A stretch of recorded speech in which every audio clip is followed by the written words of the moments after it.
Philodendron burl marks. இந்த பிளான்ட்டை propagate பண்ண போறோம். இந்த பிளான்ட்டோட ஸ்டெம்ஸ்ல ஏரியல் ரூட்ஸ் ஃபார்ம் ஆகும். இதுதான் ஏரியல் ரூட்ஸ். இந்த செடியோட தண்டுல கணப்பகுதிகள் இருக்கும். அந்த பகுதியிலிருந்து கொஞ்சம் கீழே நம்ம கட் பண்ணி எடுக்கலாம்.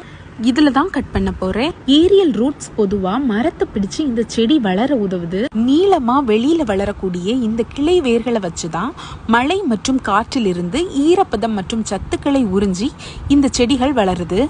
இந்த தொட்டில இருக்கிற தண்ணியை வாரத்துக்கு ஒரு தடவை சேஞ்ச் பண்ணா போதும். ஒரு மாசத்துக்கு முன்னாடி நான் ப்ராபகேட் பண்ண Philodendron burl marks. இந்த செடியோட ரூட்ஸ் எப்படி ஃபார்ம் ஆயிருக்கு அப்படின்னு பார்க்கலாம். Philodendron burl marksோட கட்டிங்ஸ்ல நிறைய புது வேர்கள் வளர்ந்துருக்கு. இந்த செடியை இதே மாதிரி தண்ணிலையும் வளர்க்கலாம், மண்ணிலையும் வளர்க்கலாம். இதோட மண் கலவையில 70% garden soil, 20% cocopeat, 10% compost add பண்ணியிருக்கேன். பிரைட் இன்டைரக்ட் சன்லைட் படுற இடத்துல இந்த செடியை வளர்க்கலாம்.